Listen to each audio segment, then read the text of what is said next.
السلام علیکم ورحمۃ اللہ وبرکاتہ۔ ایک سوال ہے عاقل صاحب جو میرے ذہن کو پریشان کر رہا ہے، تھوڑا اس مسئلے کا حل بتا دیں۔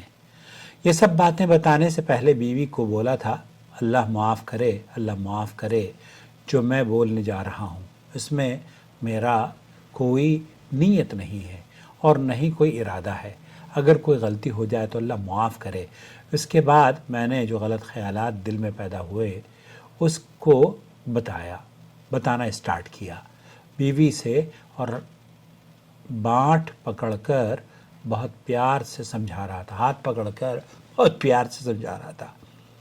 نمبر 1، میں اپنی اہلیہ کو سمجھا رہا تھا جب تم کو رات میں اپنے قریب بلاتا ہوں تم نہیں آتی ہو قریب میرے تو مجھے بہت غصہ آتا ہے، دل کرتا ہے یا دل بولتا ہے مجھے بہت صبح جگا کر میں تجھے طلاق دے دوں گا، اعوذ باللہ، طلاق دے دوں گا، لیکن میں نے کبھی تمہیں طلاق کے الفاظ نہیں بولے جو صرف دل میں خیال آتے ہیں۔ نمبر 2، پھر اپنے اہلیہ کو بتایا اسی طرح میں رات میں پورا شہر غصے میں گھوم کر آتا ہوں اور غصے کی وجہ سے خیال آتا ہے۔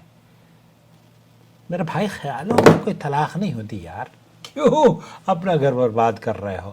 اور طلاق کے بارے میں اگر آپ مجھ سے مشورہ کرنا چاہتے ہو نا، کیونکہ طلاق بعض مرتبہ شوہر دے تب بھی نہیں ہوتی، جیسی صورت آپ بتا رہے ہو کہ آپ بیوی کے قریب جانا چاہتے ہو، اب بیوی سے ہم بستری کرنے کی خواہش ہے، ہم بستری کر لی ہے، لیکن اگلے 2-4 دن میں بیوی بیچاری پریشان ہے، آپ سے دور بھاگ رہی ہے، کوئی بھی وجہ ہو سکتی ہے، لیکن جب آپ نے اس کے ساتھ ہم بستری کر لی ہے تو اگلے حیض تک آپ اس کو طلاق نہیں دے سکتے۔